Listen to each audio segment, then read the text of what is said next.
Okay, guys, today I want to talk about the sustainable growth rate and why this is so important to you if you are building out a door to door sales team. I see time and time again people set their hiring goals in such a way where they want to hire 20 people in a month, but they barely have one manager and a few reps getting off the ground.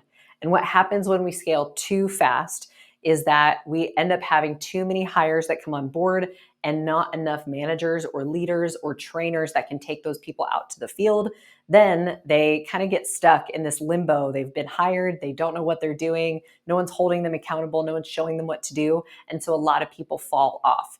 And I see this happen a lot because in door to door sales, we a lot of times treat hiring like it's a numbers game, meaning no matter what you do when you hire people on board, you're going to end up losing many of them.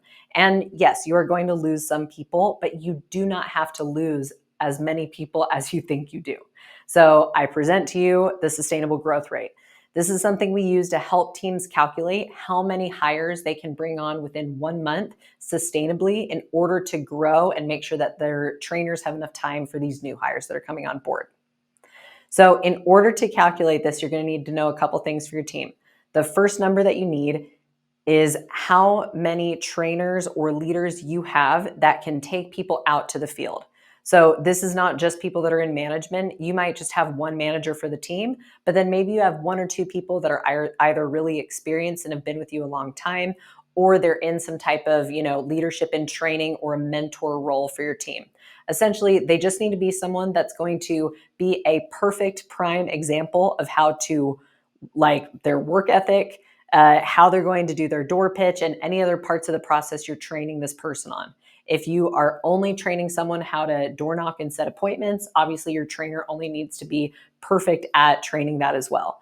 And when I say perfect at training, I mean that they are going to be able to train this person to do the job the way that you or the owner wants them to. If they have some really weird way that they go about getting their production that works for them, but is not what you want trained to your people that are coming on board, this is not the right person to be in a trainer position. So that's your first number.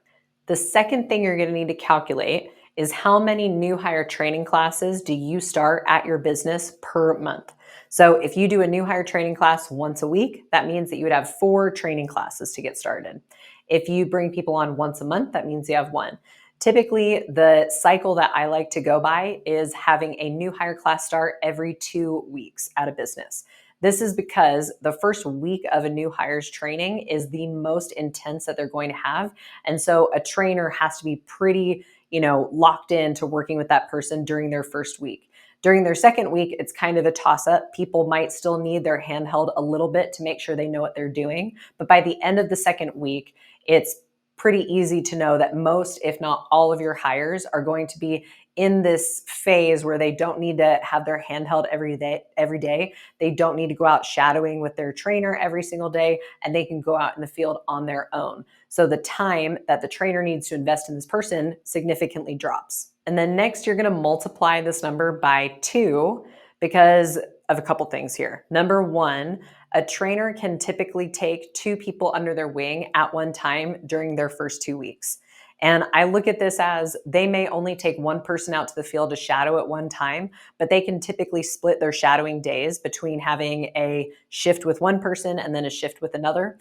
Or one of our favorite early stage retention programs we put in place with businesses is the scavenger hunt, which we can oftentimes use as almost a babysitting tool to kind of keep the new reps busy, doing a task that's going to be productive for them while we have one of the new hires training with that trainer or manager.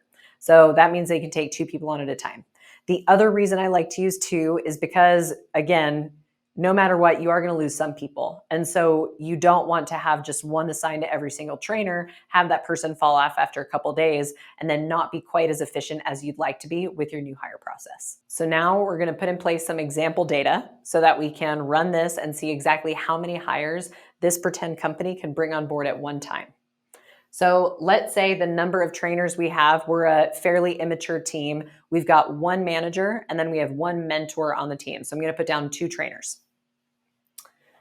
Next, we're going to have 2 training classes per month because that is what I love to recommend with businesses. And I do see that a lot in the industry. So now you have 2 trainers times 2 training classes times 2 is 2 times 2 times 2, which is 8 new hires. Now, bonus here, you can take this even a step further and use our general rule of thumb, which is you need about 20 resumes coming in from a site like Indeed in order to net 1 hire. So if you want to then find out about how many resumes or applicants that you need per month in order to hit your hiring goals, you're just going to take this number and times it by 20. So if we do that, we're going to get 160 resumes is what you need per month in order to net about 8 hires. Obviously, this number is going to go up and down. And if you're getting a lot of your applications from sources like employee referrals or personal hires, then those people are generally going to move through the pipeline a lot more efficiently. This number is really good for if you're using any type of cold recruiting like Indeed, ZipRecruiter, online job sites like LinkedIn, etc. So there you have it. If you use this math here, you know exactly how many people you need to hire per month.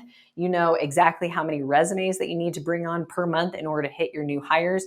And this can help your team scale effectively. In order to grow this capacity here, you can do one of two things. Number one, you can increase the number of training classes that you do per month. Again, I don't recommend this because if you do them every single week, I oftentimes see trainers getting so overloaded that they're no longer focusing on their personal sales and the rest of their life. They're so involved in the new hires that their success drops, and then they start getting tight on cash or other issues come into play. So I think this one needs to stay still. But you can always increase the number of trainers in your office. So next step for you as a leader is to figure out, how do I take the people on my team and help get them to a point where they can also be trainers? Obviously, the best way to do this is going to be having very specific processes you use to train your team and training everybody on those, having them written down in some type of standard operating procedure or an SOP format so new people can get used to those processes and learn exactly the way you want them to train.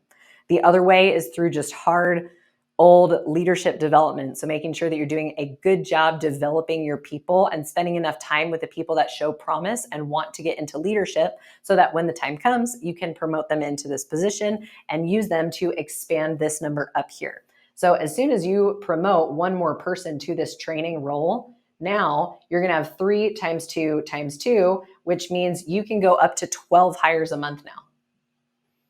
And if you have 12 hires a month, then you're going to be able to increase this to 240 resumes.